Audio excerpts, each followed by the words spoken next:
Today we're joined by Alice Akunga, UNICEF's representative to Nepal. She brings long-standing experience from multiple regions across Africa and Asia, and her work focuses on strengthening systems that protect and uplift children. In Nepal, she leads UNICEF's mission to ensure every child has access to safety, education, and opportunity. Welcome, Alice. We actually had a very hard time to get a hold of you because I know that you've been a very busy person. So what have you been doing for the last a few days or past few months? Anywhere where you work for children, you are always busy because the children require this, they require that, and since we are the voice of children, we are busy. For the last few weeks, I've been engaged in discussing issues of children in different levels and platforms. I've been in the ministry, particularly of health, looking into supporting and working with our government partners in the health systems and ensuring that service delivery for children is there. I've also been engaged in an activity which is climate resilient school systems. I've been to a school looking at what the school is doing, planting of the trees, and working around the schools to ensure that schools have a resilient foundation that learning can continue despite any disaster. I've also engaged with a number of our implementing partners in terms of the progress on some of the activities and programs that we work on the ground, and therefore all round it's about children. But even coming to my personal life, I like sightseeing, so I've been trekking a few here and there. I see the people, I see a beautiful culture, and a good people in Nepal. So Nepal is treating you well so far? Nepal is fantastic. It's treating me well so far. I love the culture. It's very rich of its culture. I love the people, very warm people, very welcoming people. And I love when I even engage with them, either at personal level or discussing about program. They're very open people and very good to work with. So you've experienced a lot of time with these communities and people of Nepal. So when we talk about communities, when you travel through communities affected by flood, droughts or landslides, what do you see through a child's eye? How has the childhood changed? Is it through games or the rhythms or the small freedoms they have in these spaces? I've traveled in Nepal quite a lot, and if I talk about UNICEF, we have offices in 4 provinces, and I've been to those provinces and some of the municipalities. We have an office in Madesh, we have an office in Surkhet, we have an office in Bairahawa, and we have an office in Tangadi. And as you can imagine, if our programs are there on the ground, it requires a lot of traveling, meeting people, meeting government at that level, and engaging and working. And when I travel to these places, I have time to sit down and talk with communities, talk with women, talk with men, talk with young people, and talk with children as well. I visit schools, I visit homes, and I have discussions at the community level. And what comes across to me, if I can mention, like when I went to Jajakot immediately after the flood, after the earthquake, and I see the children, I see the families, I see the devastation. Really for me, the broken school that once echoed with the laughter and happy children playing around, and how it has been devastated, and it now lies in ruins of bricks with books, scattered all over the place. When I visit homes and I find a child standing by what used to be a home before and cuddling the only treasure that they can have, it could be a toy, it could be a book, or it could be just that one last dress that they managed to get. Climate anxiety on children is always there. And so when a child loses their home or school, what does resilience feel like to them? Is it survival, strength, or is it something more? Many children I've talked with, and as I mentioned, I engage a lot with children. Like I just mentioned, early this week I was in a school and we were launching activities around resilient schools and how to ensure that children are active agents and they can be able to be part of the journey to walk within these climate disasters. And for most children, resilience begins as survival. It is when the tragedy strikes, and then it is coping with that loss and coping with that fear and the uncertainty and anxiety. But over time, it becomes a strength, because as they come out of that fear and rebuild back, they regain their joy, they regain their hope, and they are able to smile and continue with learning. And that springing back and forth, it gives children resilience, not only to build back, but to build with a forward looking. So UNICEF often speaks about climate resilient schools and services. So what does that look like in the daily life of a teacher, a student, or even a parent, or youth-led innovations to give you a glimpse of Nepal's climate resilient future? If I use the example of education system and climate resilient schools, what really this means is that children can keep learning and they can be safe and secure whatever the tragedy strikes, whether it's because of a climate-induced disaster or it's a natural disaster like an earthquake. But if we go straight to climate, it basically means that the school can bounce back, reopen, and continue learning. What does this mean to a teacher? That despite that disaster, children can continue learning, whether physically, but if they can't come to school physically, then how do the children still get access to the content and learn? This can be through modules which are prepared in advance and are given to children and are at home, and children can continue studying. Or this can be through online or virtual learning, where there is internet and there is gadgets, and that can be done on virtual. But we do know that some children can't access internet learning. But then how do we make sure that materials are available and children have books at home, children have content at home, and children can continue learning? For children, it's about how they can make their school more resilient, building trees around, ensuring they have clubs and they participate in this, they do gardening, they build trees, but they also now understand the impacts, and living through that, they become stronger, they know what to do when there is a flood, and they can take those actions together with their parents, and they can still remain safe and secure. So how is the climate change reshaping the future of these families, and how does this impact their daily routines, from walking through floodwaters to fetching safe and clean drinking water, or even attending school? How do parents and children manage it? Very good question, really good question. The climate crisis is changing daily lives in every aspect of life and in every corner of Nepal. We talk about floods, we talk about landslides, extreme heat, often which affects the lives of the young people, the mothers. And we also talk about roads that have been damaged, we talk about landslides, we talk about interrupting education. Really, it's the whole life. When you talk about floods, it's about the plants and what has been planted, and it affects food harvests. Absolutely. So it's the entire life cycle. But if I come back to the life of a child, it's loss in going to school and how to adjust to the hours of learning. When I talk to a family, it's about floods which came and all their crop was devastated, and therefore they don't have food for the family.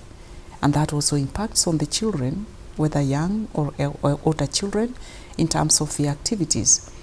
When it comes to water, it comes with also severe water shortages, because sometimes water sources are affected. So it really affects the entire life and it disrupts families. But more and more, we realize that children understand what it means, are gaining resilient, And they are talking about climate change honestly among themselves. They are mobilizing themselves in terms of what to do at home or in school.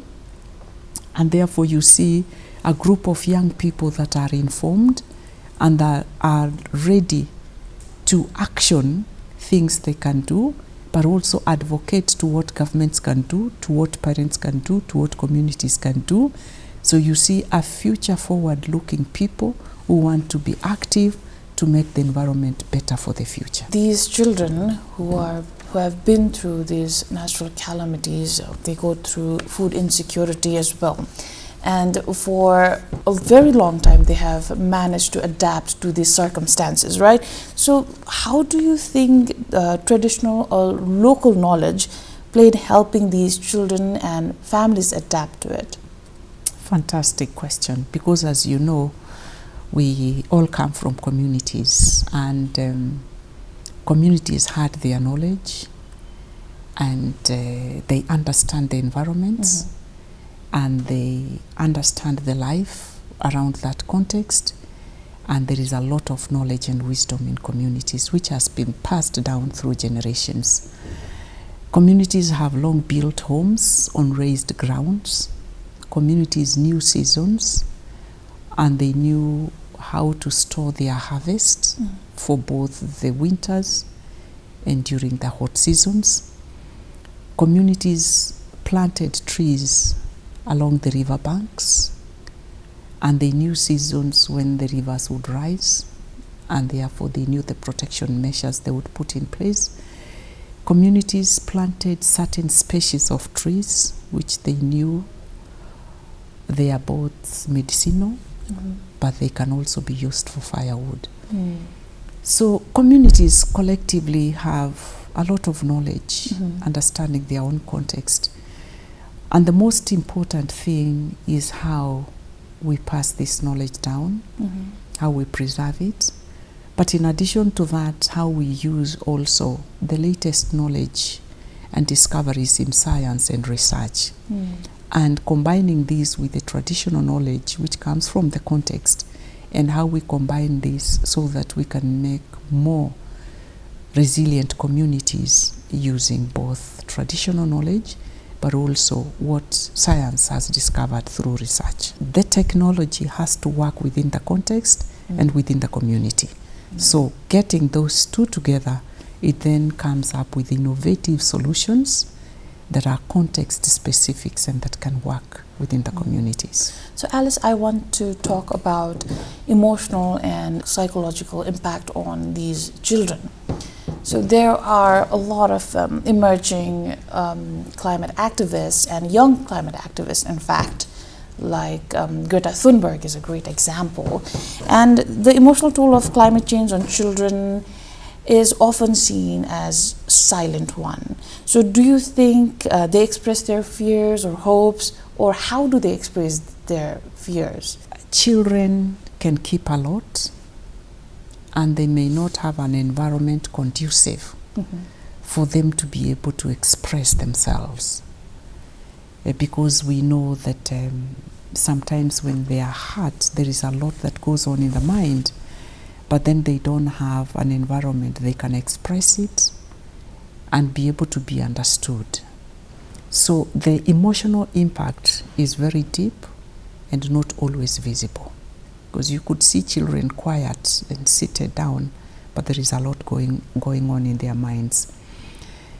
And what we see as we talk and work with children is that many children express their fears through drawings, through poems, through songs, through drama, and through their little stories amongst their peers. And if I can express, again, I go back to when I visit communities. When I visited this community in Jajakot, and I had a discussion with the community people, and we wanted to understand how we can support, because their homes had been damaged, the water pipes had been damaged, and the schools were damaged, children were at home, they had lost their loved ones, so the impact was great. And as I sat there discussing with them, because it was the community and the community leaders were there and the mothers and the fathers, and we were having a discussion. I mean, right next to me, on my right hand side, seated on the grass, were a group of children, and they had little sticks, which I believed they wanted to play with the sticks, because children will always be children. Yeah. But then they were building little things, and they stuck them in the soil, and they put another one on top, and they built something on top, and it caught my attention. And at the end of the meeting with the community, I looked at the children, and they were smiling, and they were laughing and clapping. I said, "Hi, what have you been doing?" They said, "We were building a house." And I said, "Wow, what house is this? What were you thinking when you were building it?" And you know what they told me? They told me, "We are building a tall house, a strong house, that when we have an earthquake, our house will not fall down." This is a very powerful message, because the children are thinking, our houses are made of this material, everything is fallen down, and therefore what we need is a very strong house. That talks about the foundations, it talks about resilience, it talks about how the children see it in the mind, what they can do and how they can do.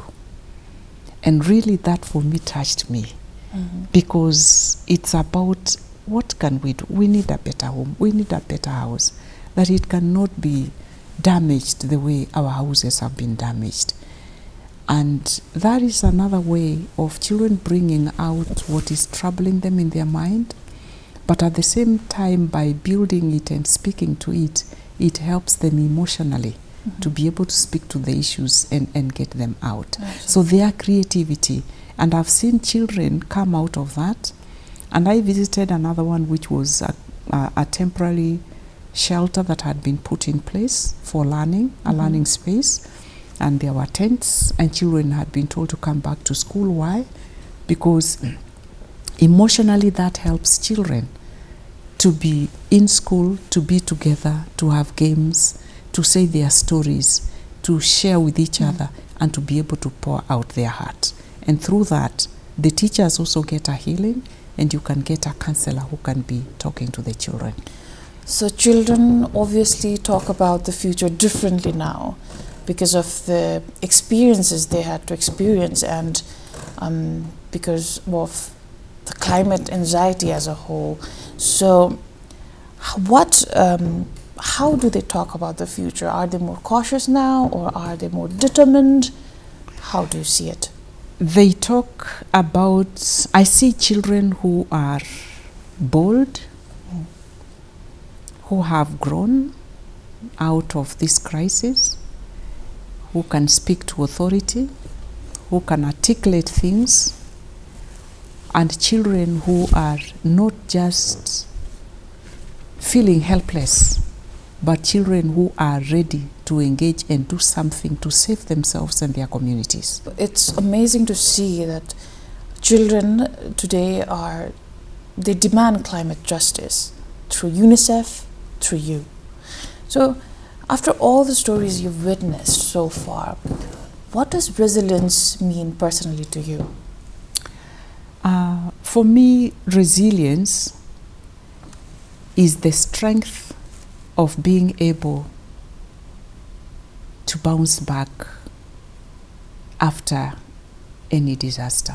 That's what it means to me, that I can be able to overcome and live and keep on building from there. And when I look at children, then it is that strength of a child who emerges from that disaster and smiles with a hope and a future for tomorrow. And the likes of us in society, whether it's UNICEF, and it is all the